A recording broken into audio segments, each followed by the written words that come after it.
Olá, a democracia brasileira passou por um teste de fogo e uma decisão da justiça, histórica, pode ter definido o futuro do país. Hoje, a gente vai mergulhar na análise da condenação de um ex-presidente e seus aliados por tentativa de golpe, e para isso, vamos usar como guia um editorial do jornal O Globo, que enxerga esse veredito como um verdadeiro ponto de virada. Vamos entender os detalhes. A ideia central do editorial é essa aqui, bem direta. O que se argumenta é que esse julgamento não é só sobre punir culpados, sabe? É algo muito maior. É uma defesa marcante das nossas instituições democráticas e, principalmente, da nossa Constituição de 1988, que é o pilar de tudo. Para a gente entender bem essa análise, vamos passar por alguns pontos. Primeiro, por que esse julgamento é considerado tão histórico? Depois, a gente olha os detalhes da decisão, quem foi condenado e por quê. Em seguida, vamos ver os argumentos de por que o editorial considera um processo justo. E, claro, o que acontece daqui para frente e o que a história do Brasil nos ensina sobre tudo isso. Bom, vamos lá. Por que esse momento é tão gigante? A resposta, segundo o editorial, é simples. É a primeira vez em toda a história da nossa República que um ex-presidente, junto com ex-ministros e militares de alta patente, é condenado por um ataque direto à democracia. Só isso já seria algo sem precedentes. E aqui vem o pulo do gato. O editorial não vê isso como um sinal de fraqueza, mas sim de muita força. A mensagem é que as nossas instituições não só aguentaram o tranco, não só sobreviveram a esse desafio, como também mostraram que têm capacidade e resiliência para responsabilizar os envolvidos. É a reafirmação do poder da vontade popular.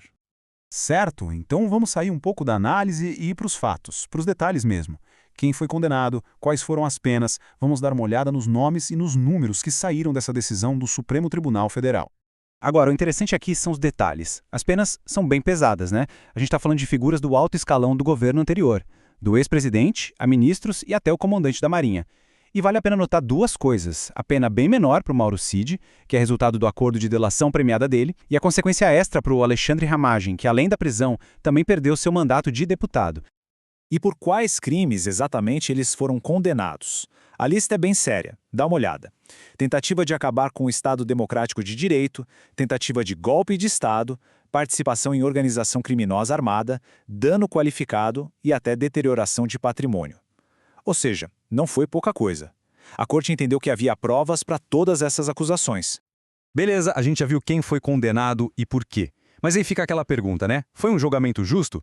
Bom, o editorial defende que sim, e o argumento que ele usa para provar isso é o mais interessante, algo que pode até parecer surpreendente à primeira vista. E o ponto central é este aqui. Justiça não é sinônimo de todo mundo concordar. Pelo contrário, segundo o editorial, a função de um tribunal com vários juízes é justamente essa, ter debate, ter visões diferentes. Então, o fato de ter tido um voto bem forte contra a maioria, em vez de enfraquecer a decisão, na verdade a fortalece, mostra que não foi uma decisão unânime sem discussão. E essa comparação deixa isso claríssimo.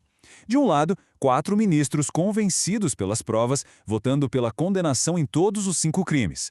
Do outro lado, o ministro Fux, indo na contramão. Ele não só questionou se o Supremo era o lugar certo para julgar o caso, como também votou para absolver a maioria dos réus.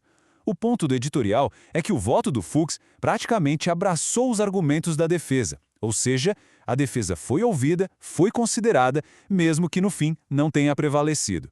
Mas o que foi que levou a maioria à condenação? O editorial destaca o que chama de uma fartura de evidências coletadas pela Polícia Federal. Pensa num grande quebra-cabeça. Não era uma peça só, eram várias. Gravações de reuniões, depoimentos de ex-comandantes militares, mensagens de texto, áudios, anotações, documentos. Tudo isso junto formou a imagem que levou à condenação.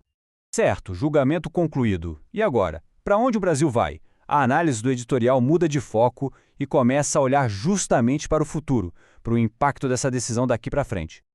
Essa frase resume bem o recado do editorial. A ideia é, ok, esse capítulo sombrio acabou.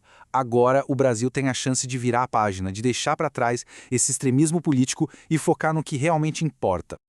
E aqui o texto faz um alerta bem sério. Ele se posiciona firmemente contra qualquer papo de anistia para os condenados. A lógica é que perdoar esses crimes não traria paz. Pelo contrário, enviaria uma mensagem perigosíssima de que ataques à democracia podem ficar impunes, o que na prática seria plantar as sementes para novas crises no futuro. E para deixar esse argumento contra a anistia ainda mais forte, o editorial nos leva para uma pequena, mas poderosa aula de história. Ele coloca essa condenação num contexto bem mais amplo e aí a gente entende a real dimensão de tudo. Essa linha do tempo é a chave do argumento final. Ela mostra um padrão histórico, percebe? A impunidade por um ato antidemocrático lá em 1937 abriu caminho para outro, ainda maior, em 1964. A condenação de agora, portanto, é apresentada como uma quebra crucial nesse ciclo vicioso de impunidade que sempre assombrou a República Brasileira. E para fechar, o editorial resgata as palavras de Ulisses Guimarães, ditas lá na promulgação da Constituição de 88. É uma citação poderosa que amarra toda a análise. Defender com firmeza a Constituição não é um ato abstrato, é a garantia de que a própria democracia vai sobreviver. O editorial, então, nos deixa com essa pergunta no ar. Depois de tudo, será que o Brasil vai ter a sabedoria de aprender com a sua própria história e transformar este momento num ponto de virada definitivo?